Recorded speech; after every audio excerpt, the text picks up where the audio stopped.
ओम शांति। आज 15 मार्च 2025 के बाबा के अनमोल मधुर महावाक्य सुनेंगे। आज की बाबा की मुरली है सच्ची गीता सार।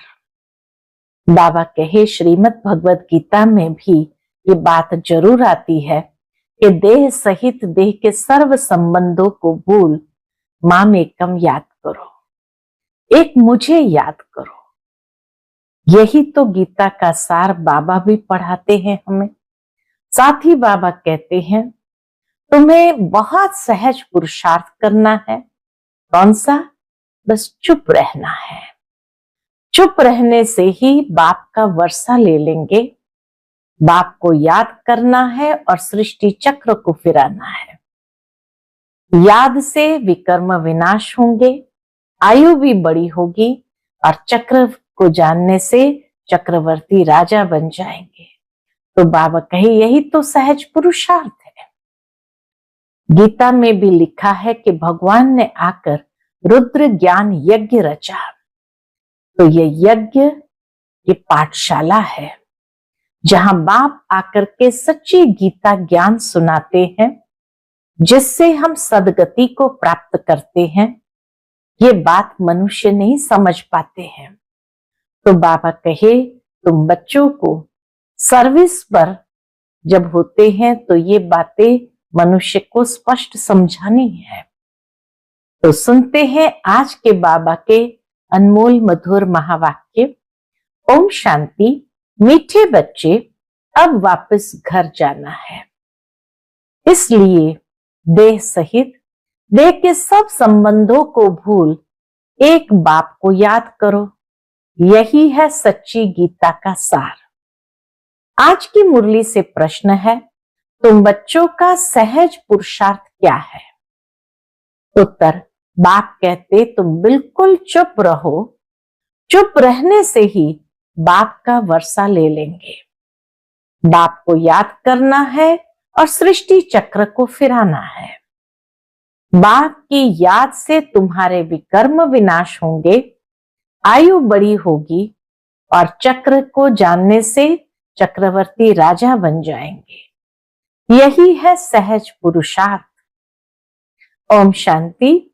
मीठे मीठे रूहानी बच्चों प्रति रूहानी बाप फिर से समझा रहे हैं। रोज रोज समझानी देते हैं। बच्चे तो समझते हैं बरोबर हम गीता का ज्ञान पढ़ रहे हैं, कल्प पहले मुआफिक, परंतु श्री कृष्ण नहीं पढ़ाते हैं। गीता का ज्ञान पढ़ रहे हैं कल्प पहले मुआफिक, परंतु श्री कृष्ण नहीं पढ़ाते। परम पिता परमात्मा हमको पढ़ाते हैं। वही हमको फिर से राजयोग सिखा रहे हैं। तुम अभी डायरेक्ट भगवान से सुन रहे हो। भारतवासियों का सारा मदार गीता पर ही है।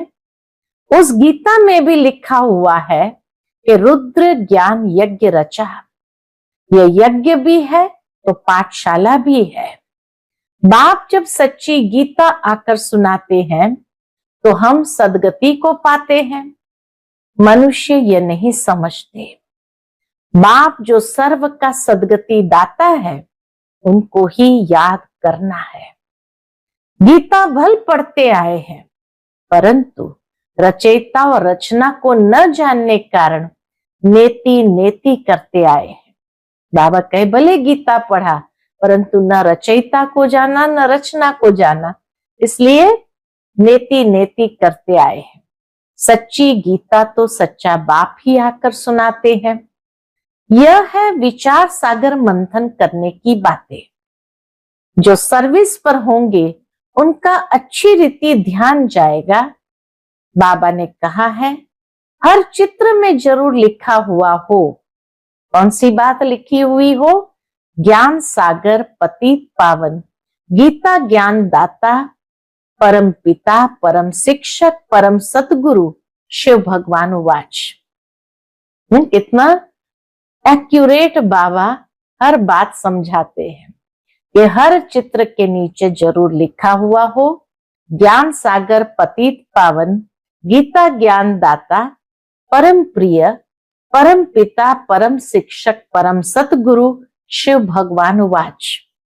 यह अक्षर तो जरूर लिखो जो मनुष्य समझ जाए। त्रिमूर्ति शिव परमात्मा ही गीता का भगवान है, न किसी कृष्ण। ऐसी लिखत हो जो मनुष्य आप ही समझ जाए कि परम पिता परमात्मा ही गीता का भगवान है, न किसी कृष्ण। ओपिनियन भी इस पर लिखाते हैं। हमारी मुख्य है गीता। बाप दिन प्रतिदिन नई नई पॉइंट्स भी देते रहते हैं।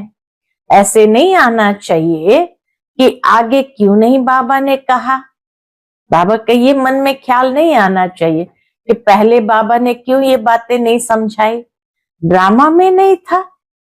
बाबा की मुरली से नई नई पॉइंट्स निकालनी चाहिए। लिखते भी है राइज और fall, rise of Bharat, fall of Bharat. Hindi में कहते भारत का उत्थान और पतन।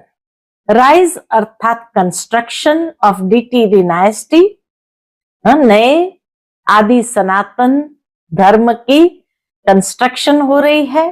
100% प्यूरिटी पीस प्रॉस्पेरिटी की स्थापना होती है।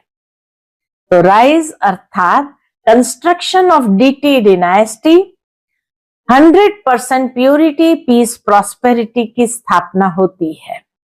फिर आधा कल्प बाद फॉल होता है, डेविल डिनाइस्टी का fall. Rise and construction deity dynasty का होता है, फॉल के साथ डिस्ट्रक्शन लिखना है। तुम्हारा सारा मदार किस पर है? बाबा कहे तुम्हारा सारा मदार गीता पर है। बाप ही आकर सच्ची गीता सुनाते हैं। बाबा रोज इस पर ही समझाते हैं। बच्चे तो आत्मा ही है। बाप कहते हैं इन देह के सारे पसारे यानी विस्तार को भूल अपने को आत्मा समझो। इन देह के सारे पसारे विस्तार को भूल अपने को आत्मा समझो। आत्मा शरीर से अलग हो जाती है तो सब संबंध भूल जाती है। तो बाप भी कहते हैं देह के सब संबंध छोड़ अपने को आत्मा समझ मुझ बाप को याद करो। अभी घर जाना है ना, आधा कल्प वापस जाने के लिए ही इतनी भक्ति की है। सतयुग में तो कोई वापस जाने का पुरुषार्थ नहीं करते हैं। वहां तो सुख ही सुख है। गाते भी है दुख में सिमरण सब करे, सुख में करे न कोई। परंतु सुख कब है दुख कब है ये नहीं समझते हैं। हमारी सब बातें हैं गुप्त। हम भी रूहानी मिलिट्री के हैं ना। शिव बाबा की शक्ति सेना है। इनका अर्थ भी कोई समझ न सके। देवियां आदि की इतनी पूजा होती है परंतु कोई की भी बायोग्राफी को नहीं जानते हैं। जिनकी पूजा करते हैं उनकी बायोग्राफी को जानना चाहिए ना। बाबा का इतनी पूजा करते हैं तो बायोग्राफी को भी जानना चाहिए ना। ऊंचते ऊंच शिव की पूजा है, फिर ब्रह्मा विष्णु शंकर की, फिर लक्ष्मी नारायण राधे कृष्ण के मंदिर है और तो कोई है नहीं। एक ही शिव बाबा पर कितने भिन्न भिन्न नाम रख मंदिर बनाए हैं। अभी तुम्हारी बुद्धि में सारा चक्र है। ड्रामा में मुख्य एक्टर्स भी होते हैं ना। वह है हद का ड्रामा, यह है बेहद का ड्रामा। इसमें मुख्य कौन कौन है यह भी तुम जानते हो। मनुष्य तो कह देते हैं राम जी संसार बना ही नहीं। वो तो कह देते राम जी संसार बना ही नहीं। इस पर भी एक शास्त्र बनाया है कि राम जी संसार बना ही नहीं। अर्थ कुछ भी नहीं समझते। बाप ने तुम बच्चों को बहुत सहज पुरुषार्थ सिखाया है। सबसे सहज पुरुषार्थ है तुम बिल्कुल चुप रहो। बाबा कहे बिल्कुल चुप रहो। चुप रहने से ही बाप का वर्षा ले लेंगे। बाप को याद करना है, सृष्टि चक्र को याद करना है। बाप की याद से तुम्हारे विकर्म विनाश होंगे। तुम निरोगी बनेंगे, आयु बड़ी होगी, चक्र को जानने से चक्रवर्ती राजा बनेंगे। अभी हो नर्क के मालिक, फिर स्वर्ग के मालिक बनेंगे। स्वर्ग के मालिक तो सब बनते हैं, फिर उसमें है पद। बाबा के जितने भी बच्चे हैं सब स्वर्ग के मालिक जरूर बनेंगे, लेकिन उसमें है पद। जितना आप सामान बनाएंगे उतना उच्च पद मिलेगा। अविनाशी ज्ञान रत्नों का दान ही नहीं करेंगे तो रिटर्न में क्या मिलेगा। कोई शाहूकार बनते हैं तो कहा जाता है इसने पास्ट जन्म में दान पुण्य अच्छा किया है। अभी बच्चे जानते हैं रावण राज्य में तो सब पाप ही करते हैं। सबसे पुण्य आत्मा है श्री लक्ष्मी श्री नारायण। हाँ, ब्राह्मणों को भी ऊंच रखेंगे जो सबको ऊंच बनाते हैं, वह तो प्रारब्ध है। श्री लक्ष्मी नारायण ये तो प्रारब्ध है। ये ब्रह्मा मुख वंशावली ब्राह्मण कुलभूषण श्रीमत पर यह श्रेष्ठ कर्तव्य करते हैं। ब्रह्मा का नाम है मुख्य। त्रिमूर्ति ब्रह्मा कहते हैं ना, अभी तो तुमको हर बात में त्रिमूर्ति शिव कहना पड़े। ब्रह्मा द्वारा स्थापना, शंकर द्वारा विनाश, यह तो गायन है ना। विराट रूप भी बनाते हैं, परंतु उसमें न शिव को दिखाते हैं न ब्राह्मणों को दिखाते हैं। यह भी तुम बच्चों को समझाना है। तुम्हारे में भी यथार्थ रीति मुश्किल कोई की बुद्धि में बैठता है। अथाह पॉइंट्स है ना, जिसको टॉपिक्स भी कहते हैं। कितनी टॉपिक्स मिलती है। सच्ची गीता भगवान के द्वारा सुनने से मनुष्य से देवता विश्व के मालिक बन जाते हैं। ये भी एक टॉपिक रख सकते। सच्ची गीता भगवान के द्वारा सुनने से मनुष्य से देवता विश्व के मालिक बन जाते हैं। टॉपिक कितनी अच्छी है, परंतु समझाने का भी अक्ल चाहिए ना। ये बात क्लियर लिखनी चाहिए जो मनुष्य समझे और पूछे। कितना सहज है। एक एक ज्ञान की पॉइंट्स लाखों करोड़ों रुपए की है, जिससे तुम क्या से क्या बनते हो। तुम्हारे कदम कदम में पदम है, इसलिए देवताओं को भी पदम का फूल दिखाते हैं, कमल का फूल दिखाते हैं। तुम ब्रह्मा मुख वंशावली ब्राह्मणों का नाम ही गुम कर दिया है। वह ब्राह्मण लोग कच्छ में कुरुम गीता लेते हैं, कहते कच्छ में कुरुम।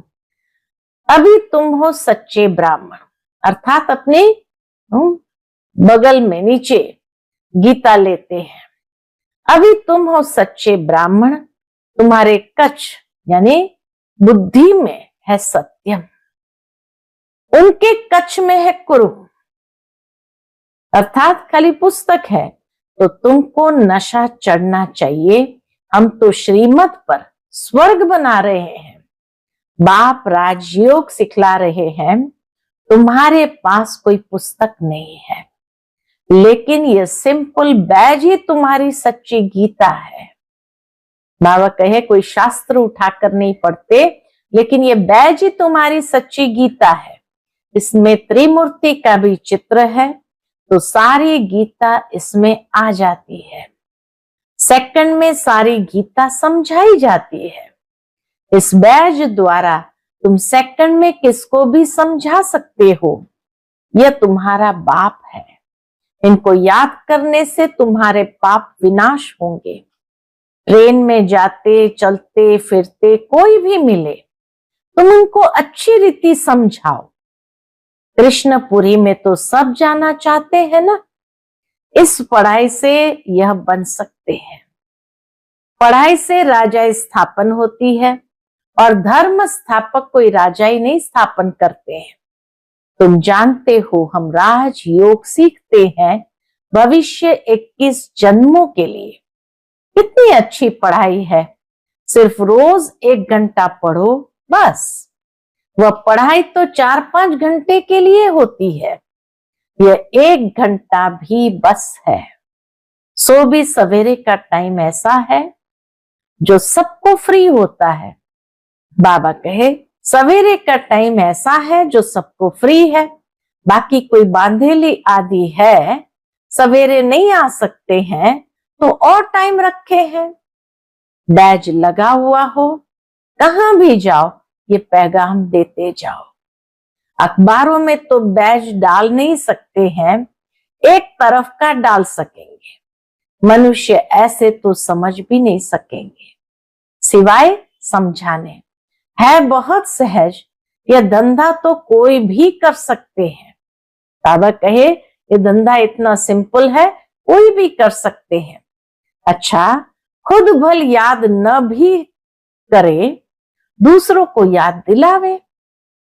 खुद भले टाइम नहीं है, याद न भी करे, दूसरों को याद दिलावे, वह भी अच्छा है। दूसरे को कहेंगे देही अभिमानी बनो और खुद देह अभिमानी होंगे तो कुछ न कुछ विकर्म होता रहेगा। पहले पहले तूफान आते हैं मनसा में, फिर कर्मणा में आते हैं। मनसा में बहुत आएंगे, उस पर फिर बुद्धि से काम लेना है। बुरा काम कभी नहीं करना है। बाबा कहे बुरा काम कभी करना नहीं है, अच्छा कर्म करना है। संकल्प अच्छे भी होते हैं, बुरे भी होते हैं। बुरे को रोकना चाहिए, यह बुद्धि बाप ने दी है। अच्छा क्या है, बुरा क्या है, देह अभिमान वाला कौन सा संकल्प है, यह बुद्धि बाप ने दी है। दूसरा कोई समझ न सके, वह तो रॉन्ग काम ही करते रहते हैं। तुमको अभी राइट काम ही करना है। अच्छे पुरुषार्थ से राइट काम होते हैं। बाप तो हर बात बहुत अच्छी रीति समझाते रहते हैं। अच्छा, मीठे मीठे सिकिलते बच्चों प्रति माता पिता बाप दादा का याद प्यार और गुड मॉर्निंग। रूहानी बाप की रूहानी बच्चों को नमस्ते। हम सभी रूहानी बच्चों की रूहानी माता पिता बाप दादा को याद प्यार, गुड मॉर्निंग और नमस्ते। नमस्ते, शुक्रिया बाबा, शुक्रिया। आज की मुरली से धारणा के लिए मुख्य सार है, यह एक एक अविनाशी ज्ञान का रत्न लाखों करोड़ों रुपए का है। इन्हें दान कर कदम कदम पर पद्मों की कमाई जमा करनी है।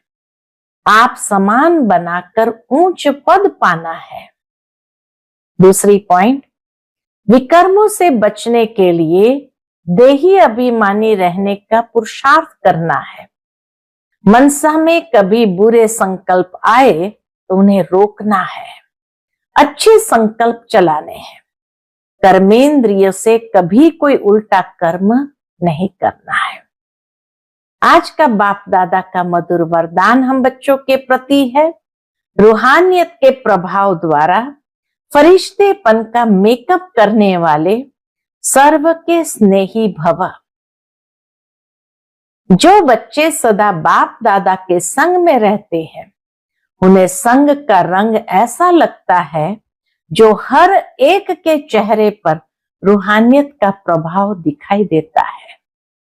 जिस रूहानियत में रहने से फरिश्तेपन का मेकअप स्वतः हो जाता है, जैसे मेकअप करने के बाद कोई कैसा भी हो लेकिन बदल जाता है, मेकअप करने से सुंदर लगता है।